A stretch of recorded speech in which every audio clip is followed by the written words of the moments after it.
When I think about these corporations and how they lure people into positions, especially unpaid interns, because when I first started working my current job, the very first Gen Zero that was hired was a person that had just spent a year working for a large banking company. And I believe he was 20 at the time. He graduated from high school, and like with most proles, he went to go work where his parents worked because they could get him a job there. But after a certain amount of time, the industry of caregiving isn't exactly a glamorous one. But you don't have any college, you don't have any practical experience, and you realize that you need to do something, but you don't want to go to college. So, what do? You find an unpaid internship and hope that the skills that you gain from working there will lead to something better. But the reality, at least for this person, was they were just using him for free labor.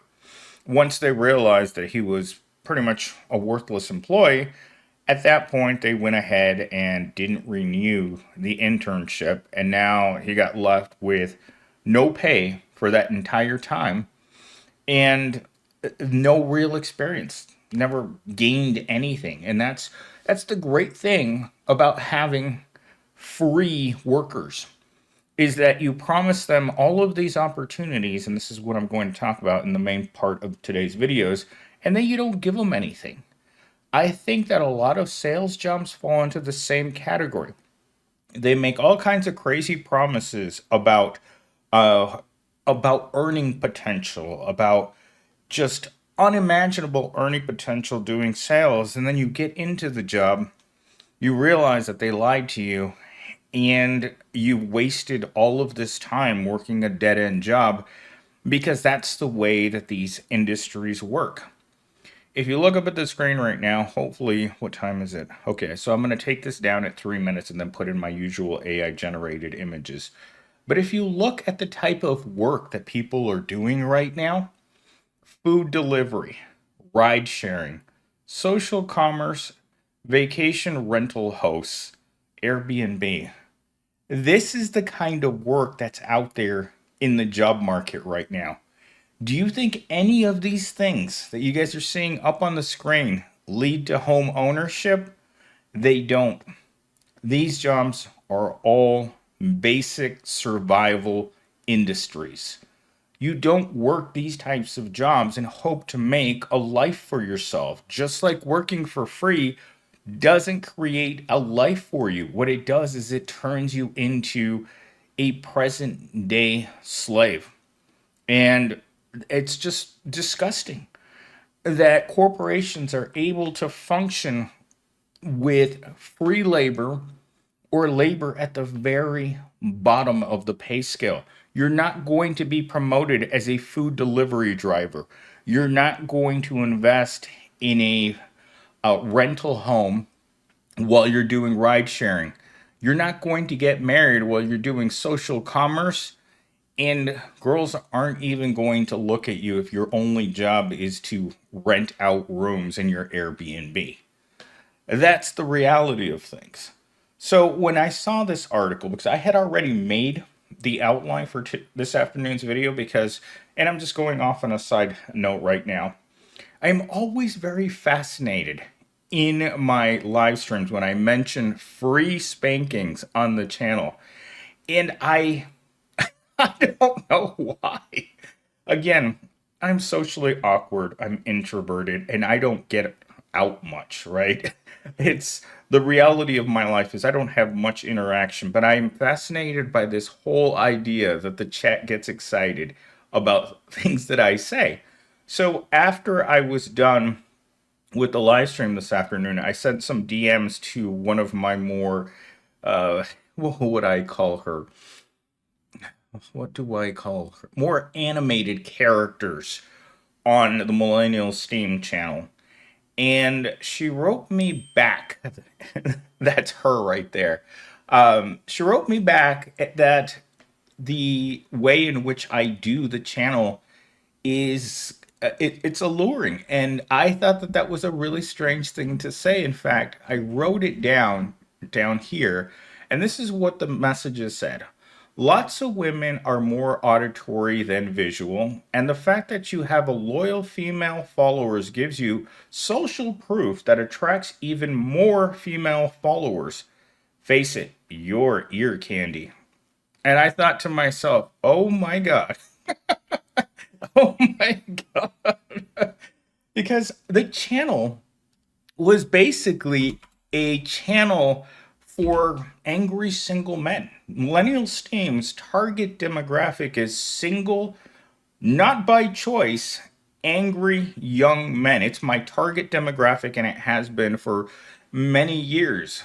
Having female followers is a relatively new thing, especially ones that are this that are like this one.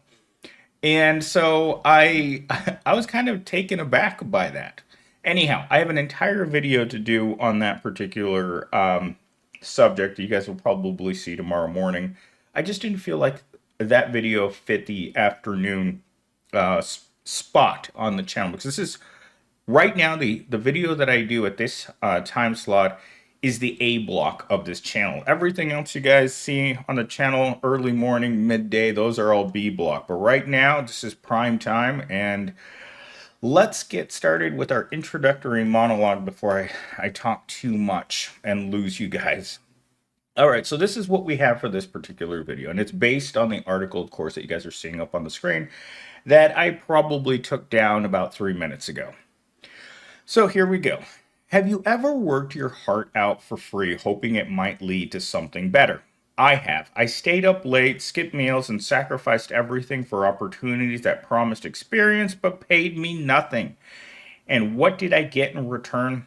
A pink slip sent via Slack. I don't know what Slack is. I'm going to have to look that up.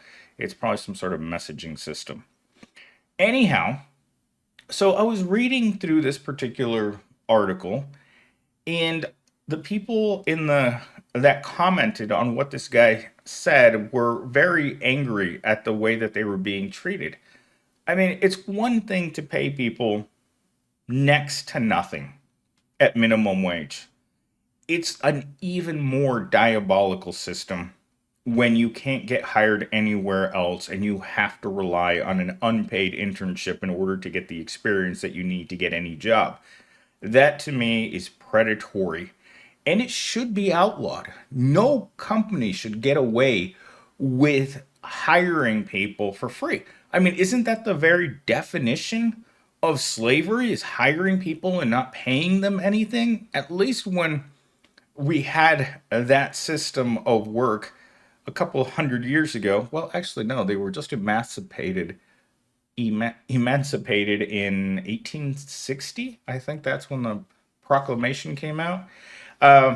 Anyhow, but we have a version of it today because people are going out there looking for jobs. They don't have the experience, and the only way that they can get it is by being exploited even more for months or years at a time. And at the end of it, you're not promised anything. Kind of reminds me of college, where you go in, you pay lots of money in order to get a piece of paper that says you're good.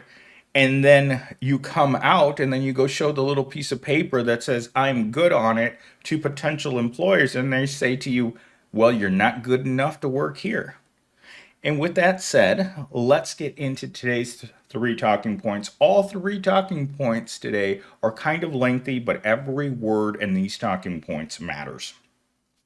So many unpaid jobs, especially internships, are framed as stepping stones to a brighter future. Kind of like college. Companies promise experience, connections, and potential paid positions, but in reality, these roles often exploit workers' desperation and ambition, offering little more than empty promises and burnout. Everything in here feels like they're talking about a college with a fancy brochure that claims that you're going to meet people that are going to help further your career. In a sense, you're going to meet rich people that are well connected to other rich people that are going to be able to give you a lifeline out of the wage cage. But as with most things, there's a dark side to it. Heavy student loan debt and no guarantees of anything. Because in this world, immense effort does not equal success. There is not a straight line between success, effort, and becoming rich. In fact, as I often say, the default position of the proletariat man is poverty for the rest of his life. And I am a perfect example of that. I have spent my almost my entire life working for the minimum wage and one dead end job after another. Every crap job you could imagine, I've had to sit there and wonder how I ended up wearing this uniform with my name tag on and thinking to myself, every person that sees me wearing this uniform is going to assume that I have some sort of mental deficiency because I'm here. And I I've met other people that were in their mid 20s who are still working in movie theaters after they went to college, and they ask themselves the same question: why am I still working at Harkins? And the reality is because most jobs right now that people can get are food delivery, rideshare, social commerce, and vacation rental hosts. That's why you're there. There are no real jobs. And corporations, especially corporations that offer alleged job training through trade schools or colleges or traditional colleges, they know that traditional jobs are gone and they're not coming back. As with most things in our society, good jobs aren't just going to pop up out of the ground. I would say that the average good job in America has either been outsourced to a third world country or just has been automated or will never exist again. Because there are so many people, and everyone in our society needs a good job. Because everyone in our society has needs. Everyone needs a home, everyone needs food, and everyone needs a reliable car. Unless you live in New York and everyone rides the subway, but not here in Arizona.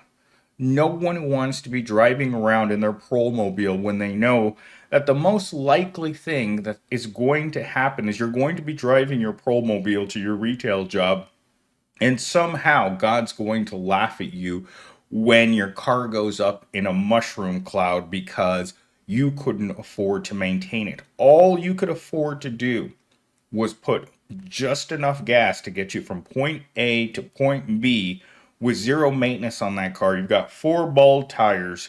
Your gas tank is constantly close to empty, and your engine is making weird noises.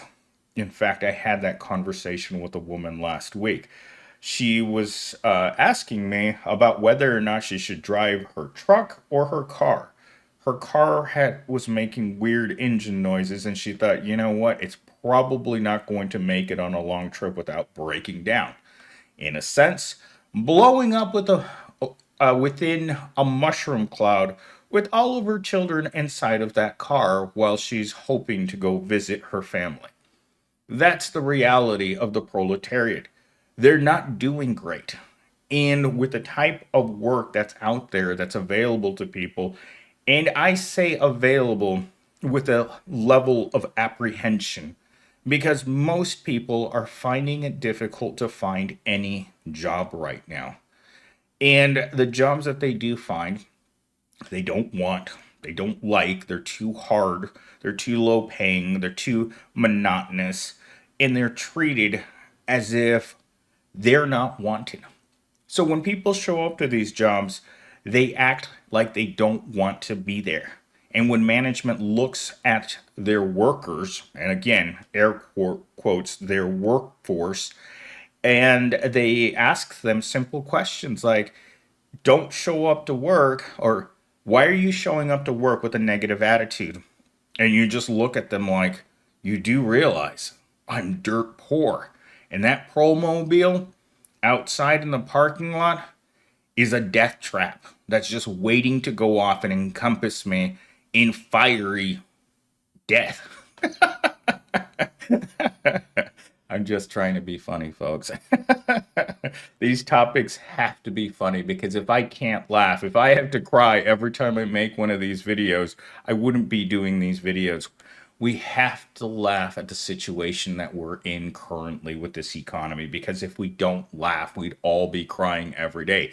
And believe me, I'm depressed enough as it is having to make these videos because it scares the hell out of me that we're trying to normalize this. And the Internet Complaint Department today left the quote that I love to use. It's a Lord of the Rings quote where Aragorn says to Frodo, if you're not if you're frightened, you're not frightened enough. I know what's chasing you. And that's how I feel about rotten jobs. You you know the jobs that are out there and you should be frightened and you're not frightened enough of those horrible jobs. Imagine a society that continues to make 150 to 300,000 horrible jobs every month, and that's what you have to pick from because the job of CEO of any major corporation doesn't open up and is taking applications from the proletariat. That's just never going to happen. Don't lie to yourself that you're just one job away from making it. You were never supposed to make it. Talking point number 2. Unpaid work doesn't just rob people of wages. It steals time, energy, opportunity for actual paid employment. For those already struggling financially, the expectation to work for free deepens inequality and creates a system where only the privileged can afford to get ahead. Why is it always the privileged who can afford to get ahead? Could it be that they have something called an Ivy League education, rich parents, connections, friends with money? They don't rub elbows with the people in the proletariat and get ahead in a system. Privilege in itself means opportunity. Being poor means a lack of opportunity and upward mobility. If you're poor, chances are you're just creating the next building block for a generation of systemic poverty that just simply will not go away. You would think that in a progressive science-based system that we would have been able to eliminate poverty at this point in the technological advancements that mankind has made. But eliminating poverty means that there can't be a 1%. We have so many millionaires out there. And I had to explain to this person that I was talking to who Dave Ramsey was. Because people like that, who are born into privilege and then claim to make it out of their privileged life into being millionaires, but again, they'll still cry all day because they're not billionaires, that everyone else has the same opportunities. That is a lie. And you have to acknowledge that people who tell you to start your own business are full of crap. I do. Every time I see them on the channel commenting, I just want to give them the middle finger and smack them on the side of the head. It's like, you know, you're lying to yourself. You're not a self made millionaire.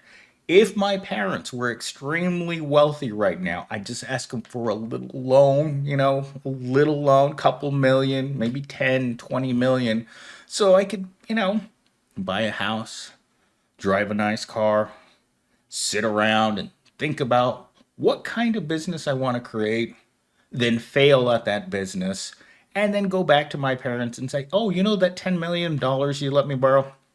I kind of lost it, but I still need money and I don't want to work at Taco Bell. So, how about another little loan ski, Dad? Boom. Money shows up in your account, and for your troubles, you decide to take a month off in Europe and travel around. And again, think about a business that is gonna go belly up because you suck at business. You don't know what you're doing, but that's what people tell you to do. And the great part is, while you're doing that, you get to exploit poor people within that business. All right, so I'm down to my last 15 seconds. I'm going to read off the last talking point before I go, just to put it out there. Rage firings like the one at the musicians club highlight how some leaders view their workers as disposable tools rather than valuable contributors. This toxic mentality fuels high turnover, low morale, ultimately undermines a company's sustainability, exposes the true cost of treating labor as free and expendable. Can you imagine if all those things I just said were true of the executives? That they were disposable tools, that they were not valuable contributors, contribute to toxic mentality, high turnover, low morale. Imagine if they could say all of that about the executive suite at any evil corp. Things would turn around. But no, when you're talking about unpaid workers, your slave class of people, it doesn't matter because those people don't matter. Once you start valuing the contributions of Johnny Sixpack and Susie Rottencrotch, then you have a society that's moving towards a more progressive goal.